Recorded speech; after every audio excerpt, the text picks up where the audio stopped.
महाबोधि महामंदिर को लेकर के रहेंगे। एक दिन पूरा भारत ये बौद्ध में होगा। भारत की सरकार जो है इतनी निकम्मी है कि वो नहीं चाहती कि यहाँ बौद्धों का अस्तित्व बढ़े। सम्राट अशोक के समय ही ये सोने की चिड़िया हुआ करती थी भारत।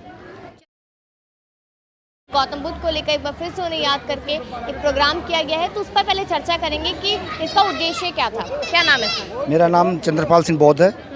जौहरीपुर अम्बेडकर बिहार से हूँ मैं, दिल्ली से। तो चंद्रपाल जी, आप लोग यहाँ पहुँचे, कार्यक्रम रखा गया, गौतम बुद्ध को याद किया गया, क्या उद्देश्य था? उद्देश्य ये है कि लोगों में जो भगवान बुद्ध को लेकर के जो ये बैसाख पूर्णिमा है, इसका उद्देश्य बताया कि इस आज के बैसाख की पूर्णिमा को सिद्धार्थ के रूप में जन्म हुआ और फिर बैसाख पूर्णिमा को ही सिद्धार्थ को से वो बौद्ध बने और बुद्ध बनने के बाद में बैसाख पूर्णिमा का उनका महापरिनिर्वाण हुआ। तो इससे ये उद्देश्य है कि जितने भी हमारे भारतवर्ष के अंदर बौद्धिस्ट हैं, बौद्ध लोग हैं, वो भगवान बुद्ध को इसी तरीके से मानते हैं और तीनों जो ये बुद्ध पूर्णिमा है, ये बैसाख की पूर्णिमा है, इसको बहुत अच्छी तरीके से मानते हैं। ये एक मुख्य त्यौहार है हमारा। देखिए, हमेशा से देखा गया है कि जो बौद्ध धर्म है वो भारत से उसकी शुरुआत हुई थी और अब भारत में काफ़ी कम और बाकी जगहों पे काफ़ी ज़्यादा देखने को मिल रहा है। तो उसको लेकर क्या सोच रहे हैं अब लोग कि कैसे वापस से अपने धर्म को वापस लेकर आए जाए? ये धीरे धीरे वापस आ रहा है, ऐसा नहीं है कि वापस नहीं आ रहा, ये धीरे धीरे वापस आ रहा है। लोगों में समझ आ रही है, लोग बाग पढ़ रहे हैं, देख रहे हैं और जब भगवान बुद्ध का हम इतिहास पढ़ते हैं तो हम वापस लौट रहे हैं इस धर्म के अंदर। यहाँ पूरा भारत ये बौद्ध में था कभी सम्राट अशोक के समय में। तो सम्राट अशोक के बाद में यहाँ इस धर्म का थोड़ा पतन हुआ और लुप्त नहीं हुआ बिल्कुल। यहाँ कुछ जो है कमियाँ आ गई, लेकिन अब धीरे धीरे लोग वापस आ रहे हैं इस धर्म के अंदर, क्योंकि ये हमारा जो है पुराना धर्म है। यहीं पूरे भारत में ये सम्राट अशोक के समय ही ये सोने की चिड़िया हुआ करती थी भारत। 84,000 उन्होंने स्तूप भी बनवाए थे और आज देखिए उन स्तूप को कैसे बदलाव करके क्या क्या तस्वीरें अब हम देख रहे हैं। अभी देख रहे हैं महाबोधि महाविहार के अंदर जो 5 पांडव की बता रहे हैं, ये वहाँ भगवान बुद्ध की मूर्ति है वो। और वहीं नहीं, मैं एक जगह और गया था, ये जिसको सूर्य टेम्पल बोलते हैं, वहाँ भी गया था, लेकिन वहाँ भी भगवान बुद्ध की मूर्ति है। उन्होंने जो है कुछ और लिख रखा है वहाँ। जब मैंने वहाँ से मैंने भी कपड़ा हटाया तो वहाँ मुझे बुद्ध की बुद्धि दिखाई दी है। तो वही तो जब आपने देखा, खास करके अगर मैं महाबोधि विहार की बात करूँ, तो आपने देखा कि 5 मूर्तियाँ थी, प्रतिमाएं थी, उनको कपड़ा पहना रखा है। तो जब आपने देखा कि वो कपड़ा हटा के अगर देखा जाए वो तो गौतम बुद्ध है, तो क्या प्रतिक्रिया रही आपकी? प्रतिक्रिया यही रही कि जब ये बुद्ध की धरोहर है तो इसको जो है बुद्धिस्टों को सौंपना चाहिए। लेकिन भारत की सरकार जो है इतनी निकम्मी है कि वो नहीं चाहती कि यहाँ बौद्धों का अस्तित्व बढ़े, क्योंकि बौद्धों का अस्तित्व बढ़ेगा तो इनको खतरा हो जाएगा, इनके जो हिंदू धर्म है इस पर खतरा हो जाएगा। देखिए, शुरुआती दौर में हमने देखा था महाबोधि महाविहार में कि किस तरीके से कुछ पुलिस वाले आते हैं और कहते हैं कि आप लोग बीमार हैं, आप लोग अस्पताल में एडमिट होइए, ये सारी चीज़ें की जाती है और वो जगह छुड़वा के दूसरी जगह बिठा दिया जाता है। लेकिन अभी रिसेंट इस तरीके का व्यवहार क्यों किया जा रहा है? कोई डर है, खौफ है, क्या लगता है? इनको बहुत डर है। मैंने अभी थोड़ी देर पहले बताया है कि इनको डर है, ये भारत की जो विरासत है ये वापस लौट रही है, जो बौद्ध धर्म है वो वापस लौट रहा है। धीरे धीरे करके लोगों में जागृति आ रही है और ये पूरा भारत एक दिन, मुझे उम्मीद है कि एक दिन पूरा भारत ये बौद्ध में होगा। लेकिन आप देखिए ना, प्रधानमंत्री बाहर जाते हैं तो कहते हैं कि मैं बुद्ध की धरती से आया हूँ, नई चीजें कही थी अलग अलग। ये इनका दोगलापन है। ये बाहर जाकर के कहते हैं हम बुद्ध की भूमि से आए हैं, लेकिन यहाँ जो है वो राम को मानते हैं, कृष्ण को मानते हैं। ये इनका दोगलापन है। ये केवल भ्रमित करते हैं लोगों को।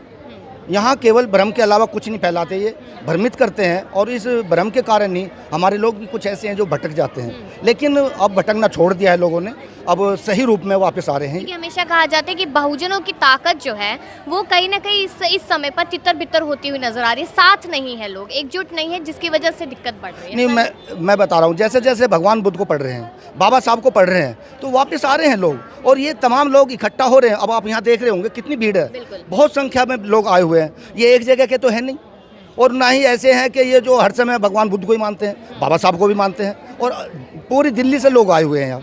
तो ये लोग इकट्ठा हो रहे हैं, ऐसे ऐसे कार्यक्रम होते हैं तो ये तमाम लोग इकट्ठा होते हैं और जब इकट्ठा होंगे तो तभी जो हमारी ताकत बनेगी। महाबोधि महाविहार में जो सिचुएशन है उसको लेकर क्या उम्मीद आप लोग लगा रहे हैं कि, क्योंकि वहाँ पे जो पंडित है वो ये कह रहे हैं कि हमारी आस्था को ठेस पहुँचा रहे हैं आप लोग? नहीं, उनकी आस्था को ठेस पहुँच रही है। जैसे दूसरे मंदिर हैं वहाँ कब्जा इनका ब्राह्मणों का है। जब राम मंदिर का मसला आया तो अदालत ने भी कह दिया ये इनकी आस्था का केंद्र है। जब उनकी आस्था का केंद्र राम मंदिर हो सकता है अयोध्या के अंदर, तो हमारी आस्था का केंद्र नहीं है क्या बौद्धिस्टों की? हमारी आस्था का भी केंद्र है वो। तो इन्हें छोड़ देना चाहिए, शर्म आनी चाहिए इस भारत सरकार को। ये भारत सरकार जो निकम्मी हो चुकी है, बिल्कुल नहीं चाह रही कुछ भी कि यहाँ बौद्धों को जो है कुछ मिले। ऐसा तो नहीं कि नीतीश कुमार को सब पता है क्योंकि नीतीश कुमार की सरकार है, लेकिन चाह कर भी वो सारी चीज़ें नहीं दे पाई। लेकिन हाँ, गया का नाम उन्होंने गया जी ज़रूर कर दिया है। ये नीतीश कुमार भी उन्हीं में से हैं तो बैकवर्ड से हैं, लेकिन उन्हीं के गुण गाते हैं। जो उनका सरकार का साथ दे रहा है आजकल, तो वो उन्हीं के गुण गाएंगे। उससे जो दिल्ली में सरकार चल रही है, जो केंद्र में सरकार है, उसके अनुकूल चलेंगे वो लोग। उससे बाहर तो जा नहीं सकते। बाहर जाएंगे तो उनकी कुर्सी खिसक जाएगी, और कुर्सी खिसक जाएगी तो जनता उनको बाहर कर देगी। ये जो अवतार वाली बात है, अगर भगवान बुद्ध विष्णु का अवतार है, तो दूसरे मंदिरों में भगवान बुद्ध की मूर्ति क्यों नहीं है? भगवान बुद्ध की स्टैचू होनी चाहिए दूसरे मंदिरों में। तो ये अवतार बताते, अवतार का मायने क्या है? अवतार का मायने है कि जो अवतरित हुआ हो, लेकिन वे तो पैदा हुए थे, और पैदा जो होगा वो कभी भी जो है अवतार नहीं हो सकता। वो अवतार नहीं हो सकता जो पैदा होता है। अब ये तो है नहीं है कि इन्होंने अवतार जो बना दिया, ये विष्णु के अवतार, दुनिया भर के अवतार इन्होंने बना रखे हैं। क्या वो माँ के पेट से पैदा नहीं हुए? माँ के पेट से ही तो पैदा हुए हैं, और जो पैदा होगा वो अवतार नहीं ले सकता। तो ये तो पैदा किए हुए लोग हैं। तो मैं वही पूछ रही हूँ कि अब आपको उस जगह से क्या उम्मीदें हैं? जिस तरीके से कह रहे कि हमारी विरासत है, हमारे नाम होनी चाहिए पूरी तरीके से, उस बीटी एक्ट को रिपील किया जाए, उसको लेकर क्या उम्मीद है? उम्मीद ये है, जिस तरह से लोग इकट्ठा हो रहे हैं, एक दिन ऐसा जरूर आएगा कि हमारा अधिकार वहाँ होगा। हम उसको लेके रहेंगे, चाहे हमारी जान चली जाए, आने वाली पीढ़ी चली जाए चाहे, लेकिन हम महाबोधि महामंदिर को लेकर के रहेंगे। आप गए वहाँ पर? वहाँ हम गए हैं, वहाँ गए। क्या माहौल था वहाँ? माहौल बहुत अच्छा है। लोग जो जुट रहे हैं, इकट्ठा हो रहे हैं। पूरे भारत से लोग आ रहे हैं, भारत से नहीं बल्कि विदेशों से लोग आ रहे हैं। और जब विदेशों से लोग आएंगे तो ये मसला अंतर्राष्ट्रीय हो जाएगा। जब अंतर्राष्ट्रीय ये मसला होगा तो ये इनको जो है मजबूरी में ये हमें देना पड़ेगा। तो बनते जी है, तो बनते जी मेरा यही सवाल है कि इस वक्त अगर बोध गया की सिचुएशंस देखी जाए, वहाँ की परिस्थिति क्या है? जनता ये जानना चाहती है कि बुद्ध पूर्णिमा के बाद क्या हो रहा है वहाँ। देखिए, वहाँ पे जो है बुद्ध पूर्णिमा के बाद में कुछ जो निंदनीय घटनाएं हुई हैं, ऐसा शासन प्रशासन को नहीं करना चाहिए। जैसे बौद्ध भिक्षुओं पे हाथ उठाना या जो भी है, तो वो प्रशासन ने नहीं उठाया है। हम ये कहना चाह रहे हैं, जो बुद्ध गया की लड़ाई है वो आज की लड़ाई नहीं है, लड़ाई पुरानी है। और आप भी जानते हैं, जैसे हमारे देश में राम मंदिर की लड़ाई भी पुरानी है। उन बातों को छोड़िए, हम उस पर नहीं जाना चाहते, हम अपनी बात कर रहे हैं। हमारा सिर्फ इतना मांग है, 1949 का एक्ट है, उसके अनुसार उसमें यह है कि 4 हिंदू 4 बौद्ध रहेंगे। हम ये कहते हैं भाई, जब काले कानून सारे ही ख़त्म कर दिए गए हैं, तो इस कानून को बदल करके ये पूरी तरह से बौद्धों को सौंप दिया जाए। क्योंकि जैसे प्रकार से हमारे मुस्लिम भाई मस्जिद का संचालन करते हैं, ईसाई गुरुद्वारों का संचालन करते हैं, जैन मंदिरों का करते हैं, और यानी मुस्लिम भाई मस्जिदों का करते हैं और ईसाई चर्च का करते हैं, सिख गुरुद्वारे करते हैं। तो इसी प्रकार से ठीक बौद्धों का बुद्ध विहार बौद्धों के पास होना चाहिए। लेकिन सरकार जो है इस पर अभी तक सोई हुई है, और आंदोलन जगह जगह जब हम सब करते आए हैं, तो उस आंदोलन से बहुत कुछ लाभ हुआ है। लेकिन इस समय पर कुछ ऐसे लोग आए बीच में कि जिन्होंने आंदोलन का माहौल ही चेंज कर दिया। हमारी लड़ाई जनता से नहीं है, हमारी लड़ाई सरकार से है। हमारे लिए बोध गया टेम्पल है, उसमें संशोधन जो करना है वो सरकार को करना है। हमें एक पर्टिकुलर जाति को गाली दे करके या किसी जाति का अपमान करके हम कोई चीज़ हासिल नहीं कर सकते। हम जनता को दुश्मन ना बनाएं, हमें सरकार से अपनी बात करनी है।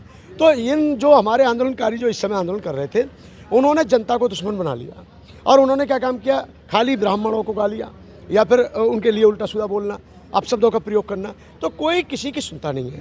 इसलिए हम तो ये कहना चाह रहे हैं कि आज भी हमारी मांग है पूरी तरह से सरकार से। पहली बात तो ये घोर आपराधिक कार्य हुआ है, ये भारत के बौद्धों के साथ में खिलवाड़ हुई है, भारत के बौद्धों के साथ सौतेला व्यवहार हुआ है कि भारत की धरती पर बौद्धों की आस्था के केंद्र में, यानी बोध गया जहाँ बुद्ध को ज्ञान प्राप्त हुआ, वहाँ पर इतिहास में पहली बार